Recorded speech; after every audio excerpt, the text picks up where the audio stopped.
Hello, it's Jane. It's early July, I think it's about the 7th, and I'm back down at the allotment, and this week I've got a bit of a confession to make.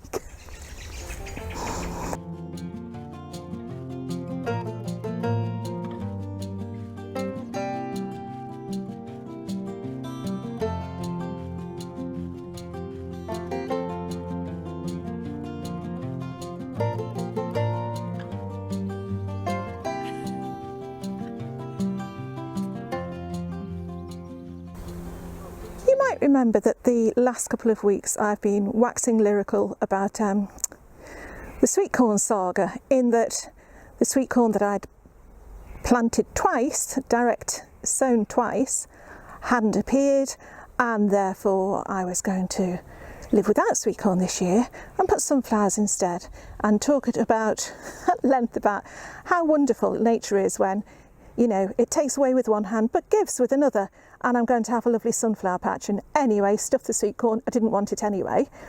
Well, I went to a local nursery the other day, and guess what they had in? Yes, they had sweetcorn.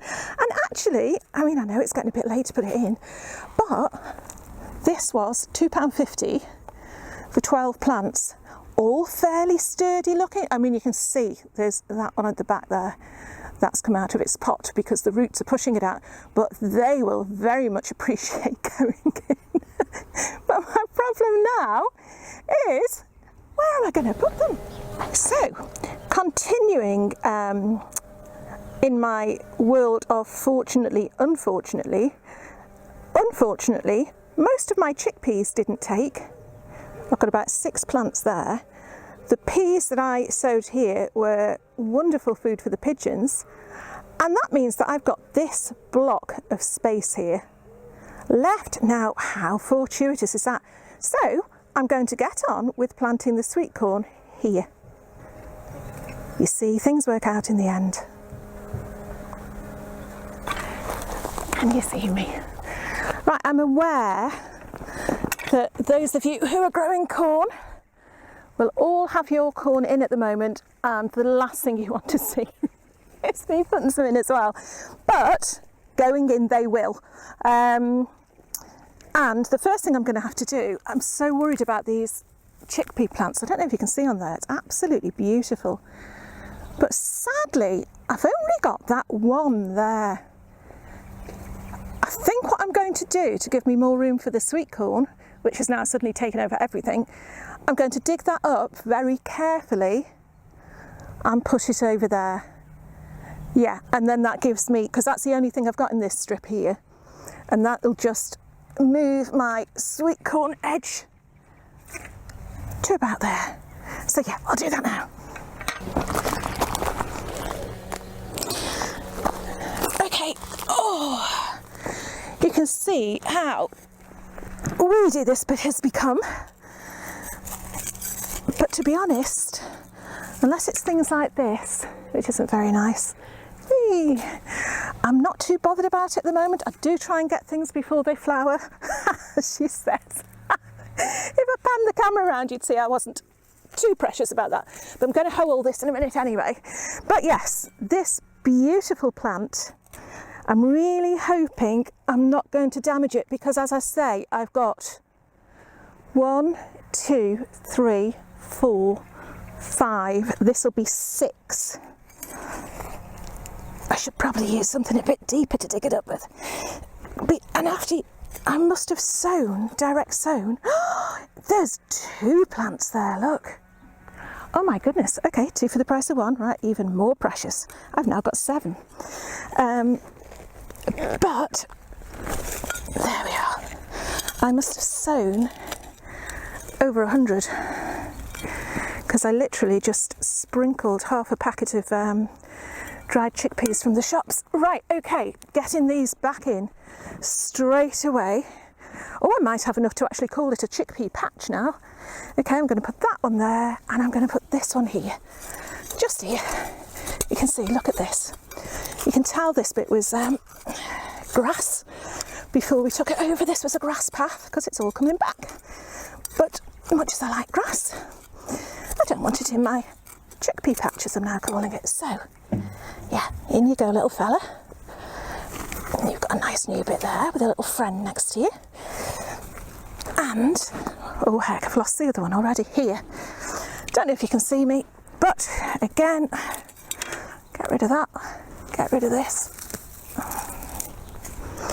Dig a hole, water it in.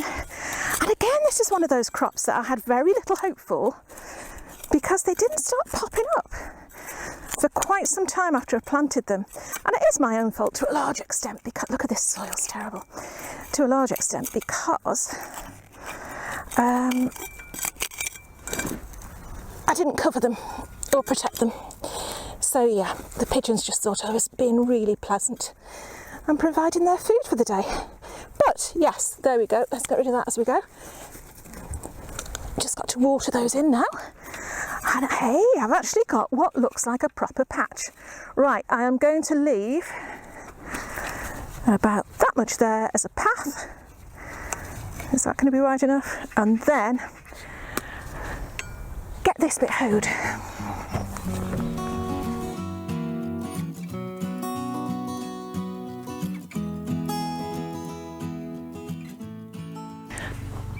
Right, okay. Well, now of course I've got the sweet corn here.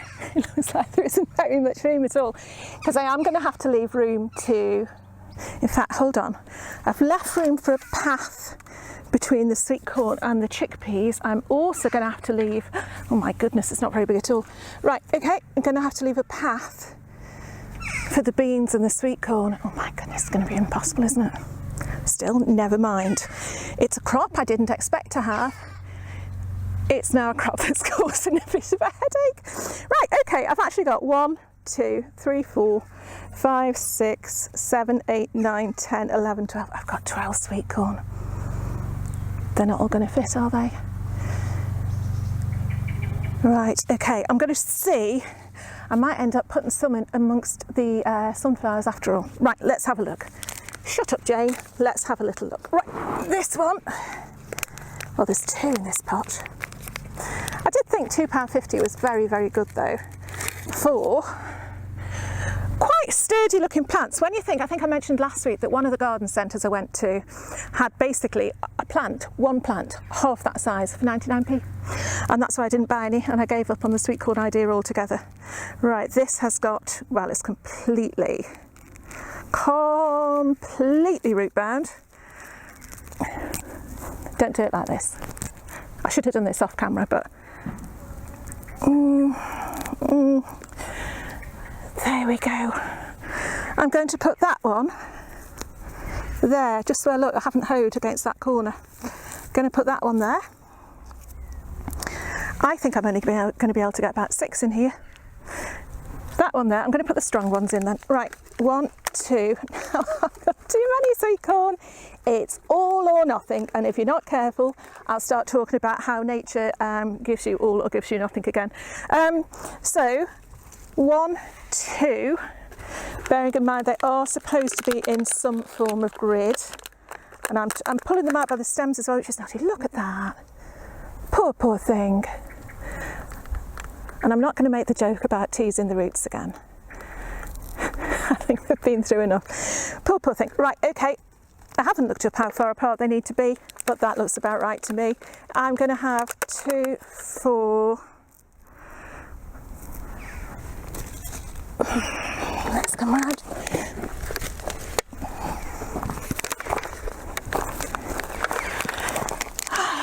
I might get 8 in. We shall try. You can only try.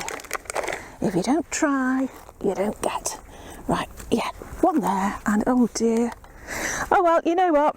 Stuff it, they're going in. I'm going to put 8 in, and we'll find a space, although Lord knows where. Oh, actually, I think I might need a space where we can put the other 4. Okay, so sweet corn, variety, vegetable, are going to go in here. Right, what have I got? 1, 2, 3, 4, 5, 6, 7, 8. Hey ho! Here we go.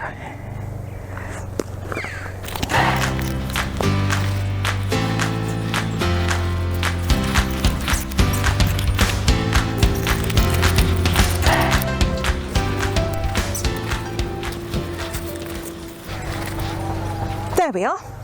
We will eat corn. We have a little corn patch once and for all. And yeah, as ever, I've changed my mind at the last minute and stuck an extra one in there. So we've got 9 altogether. And I'm pretty sure we can find someone who'll give these little 3 a good home.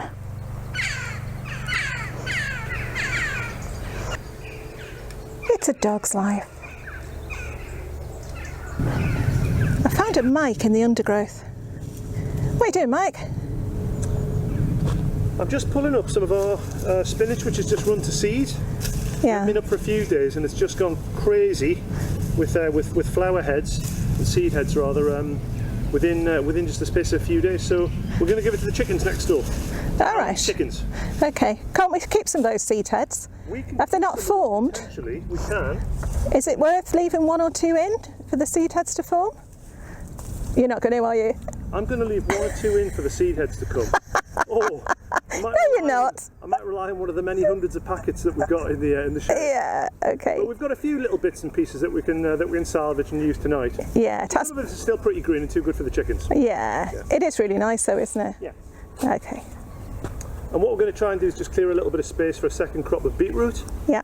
In here. Yeah, we've got some beetroot still very small. They need thinning out a little bit. And we've got some turnips up here that are just about ready to pick now. Would you like to see one of my turnips, Jane? Can I please come? Can we share your turnips, Mike? Can we all come and view your turnips? Okay. Excited to show you that. Hey, come on, let's go and see Mike's turnips. Oh, Mike, I can't stop saying it. Shows your turnips. Here are my turnips. Let's have a look at them. Yeah, How are they looking? Are these? Really good. They look really, really good. This perfect size, I think, to have them. Maybe even smaller than this. Yeah. And what we're finding is that some of them have got a root fly right in the middle of them. Oh yeah, the cabbage root fly. Cabbage root fly seems to have sort of scuppered some of them, but others are absolutely fine. They're nice and sweet. They can be used in stews or just grated into salads. Really nice. Yeah, yeah. I So, suppose yeah, you can cut the root fly bit out, can't you? Really. That's what we do. Yeah. We sort of get used to doing that sort of thing when you grow Exactly your what we own. do. And you can also eat the tops, but you wouldn't eat these tops because they're just completely riddled with holes from the old flea beetle. Yeah. Well. So you're using thinning. So I know that you did the whole sowing quite thickly and then thinning them as you go along. Yeah. Do you want to come and see? Yeah. I'll show you Let's that. have a look. So here, for example, these are direct sown, and we've got 2 there that are quite close together. Yeah. And this one here can come out and make a bit of room for the other one to grow now. Okay. And again, pretty good size. Hold on, keep it still. Oh. Yeah, it's a pretty good size. And so what that's left behind, like you say, is space then Yeah, for that one to swell and fill to up. develop. Yeah, and then we can weed around it a little bit better as well. Yeah. There's a few like that. Here's another one. Let's have a little look at this one. Ooh, that one is absolutely devastated by slugs. So you'd like to think that's probably the weather as well. I think that's the weather causing them to split. Do you think? Because this soil is just so dry up here. We've introduced loads and loads of compost. Yeah, I know, but it just goes to show, doesn't it? We need to introduce loads more. Well, that's a very wobbly turnip. Ooh, I hope I haven't made everyone seasick. But yeah, thanks, Mike.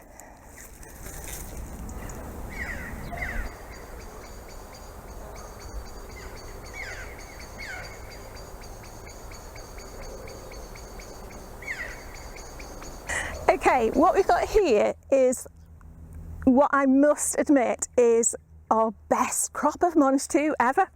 My only problem was I thought these were our Kelvin and Wonder peas because I know earlier on in the season I went on and on about making sure that you label things, but things start to grow and you start to forget where you put your labels, and then you have gaps and you start to put all sorts of other stuff in. And basically where I've been waiting for these to form peas, I shouldn't have been. I should have been cropping them already. But one of the reasons we've got such a good crop this year is because we just sowed them really, really thick. So even if the mice came along and ate, you know, half of them, the other half have still got a chance. And there is that rhyme, and I can never remember how it goes. I always end up making up and adding on bits. One for the farmer, one for the crow, one for the something, and one to grow.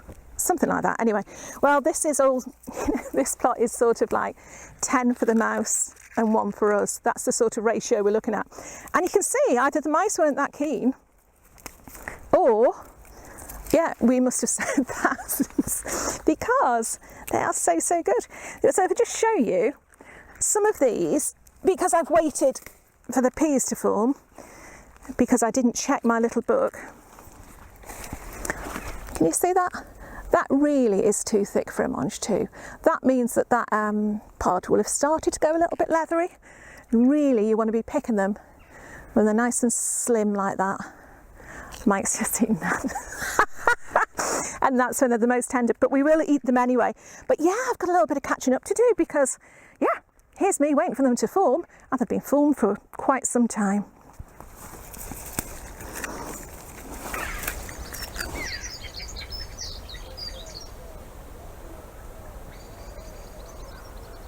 Mike's doing a bit of his camera work again here, so you probably haven't got my head, but that's fine. I just wanted to say, I know I dug a few potatoes up, but some of the new potatoes a couple of weeks ago.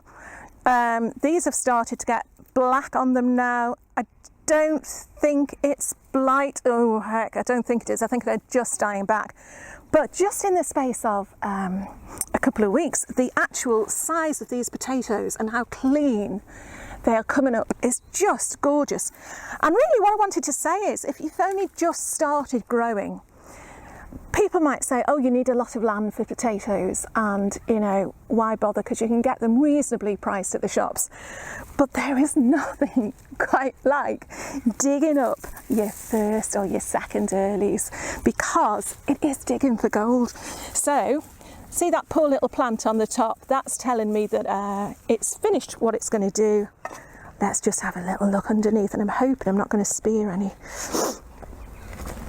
This soil's been so bad as well. Look, I can't even get my... Oh heavens, I'm going to have to come around. Can't even get my spade in there. The soil has been so bad that we were hoping actually having the potatoes in here would help for it to break it up a little bit, but oh, look at that. Look at that. How clean are they? I mean, they just need wiping. Look. Now I'm wiping mud on them, but yeah. If you want to get hooked on gardening, if you want to get your kids or anything hooked on gardening, get them to dig up some new potatoes, because there's nothing like it. Oh, it's turned into, again, one of the most glorious summer's evenings. It's about 6 o'clock now, and I was hoping to get this video uploaded for 7, but I don't think that's going to happen. Because the thing with me, if it's like a hot day, I'm rubbish early on. I'm rubbish in, you know, the heat of the midday sun. I just absolutely wilt. So when it's this time of night, I can really just sort of relax and enjoy it. So yeah, I don't really want to go home, but I'm going to have to, because I'm also very hungry. Hooray! Thank goodness for the allotment shop. In that, it's now getting to the time of year, or it is the time of year where we're just coming along and seeing what we've got ready to crop, ready to harvest, and making our food accordingly. So, don't know if you can see from there. In here, underneath, I've got my broad beans and my mange tout, which you saw me picking earlier. I've got Mike's turnips, kohlrabi. We've got these glorious, glorious new potatoes. The purple wibbly wobbly kale that we still don't know the name of, and lettuce. And actually, that's another confession for you. I've been talking about harvesting the lettuce by just taking the outer leaves and letting the centre grow up. Just pulled that one up like that. And oh, and also a nice bucket of rocket, which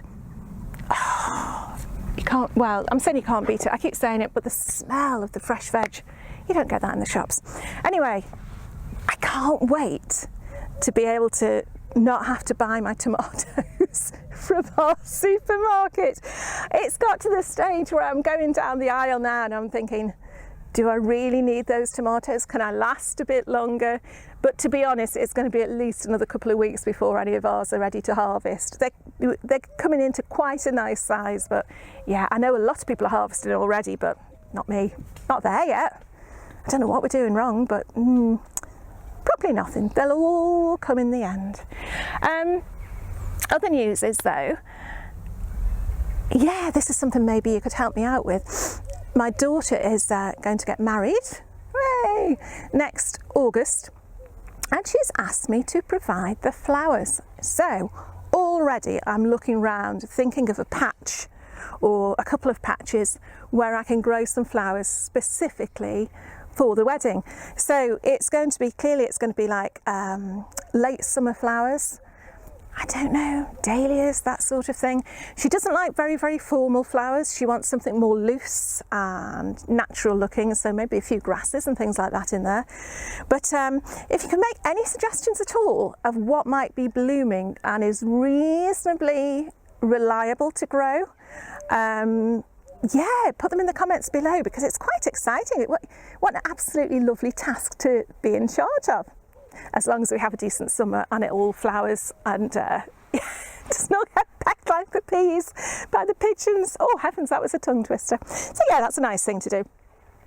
Other than that, again, just I hope you're enjoying things. As I look around, you know what, sometimes I should have a GoPro on my head so I could sort of show you what I'm looking at as I'm looking around. Over here, off camera, I've got a stack of the purple potted peas, which are interplanted with the sweet peas. Now the sweet peas haven't come yet, or they're coming, but they're much, much slower. But the purple potted peas are about 6 foot tall. And they've got the most beautiful flowers on, and they are starting to provide pods, which I've got to be honest, aren't as tasty as your normal pea, but they look beautiful. And every time I come down now, I'm seeing something that's, you know, sort of, it's like a reward. You do start to think, as I said a couple of weeks ago, why do we bother? Why do we bother? You know, it's a lot of hassle, it doesn't always work out. It can be really disappointing on many occasions. But yeah, then you start to look around and think, I did that. I love it. I absolutely love it.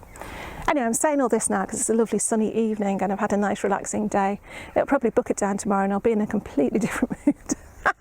Anyway, I'm going to go before my battery or camera or film runs out.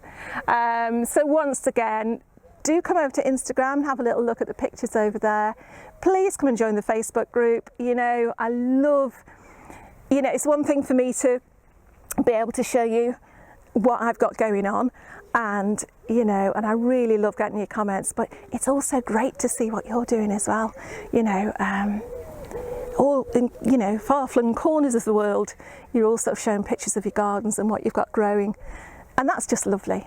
That is reward in itself. So yeah, so come along, I'll put the links below, and yeah, just hope that you are enjoying, wherever you are, enjoying some of this lovely, lovely summer weather, and I'll see you again soon. Bye.